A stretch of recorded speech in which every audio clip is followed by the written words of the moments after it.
ગુજરાતી ભાષામાં સમાનાર્થી શબ્દો વિશે જાણીએ.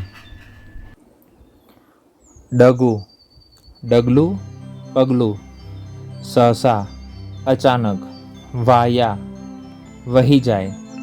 વાતમાં વહી જાય, છેતરાઈ જાય. કોઈ વાતમાં બની જાય એના માટે છે શબ્દ વાયા. સત્વાદી, સત્યને રસ્તે ચાલનાર. પાંડવ, 5 પાંડુ પુત્રો. કૌરવ, ધૃતરાષ્ટ્રના 100 પુત્રો. સગડા, બધા. બલિ, પ્રહલાદનો પૌત્ર, બાણાસુરનો પિતા. હરિચંદ, સત્યવાદી, રાજા હરિશ્ચંદ્ર. લંકા, શ્રીલંકા. વિભીષણ, રાવણનો ભાઈ. સર્વે, સર્વે એટલે બધા. કુતૂહલ, કશુંક નવું. જોવા જાણવાની ઉત્કંઠા, કંઈક આપણને નવું જાણવાની ઈચ્છા થાય તેના માટેનો શબ્દ છે કુતૂહલ. કૌતુક, નવાઈ ભરી વસ્તુ. સલામતી, સુરક્ષિતા. કવચ, બખ્તર.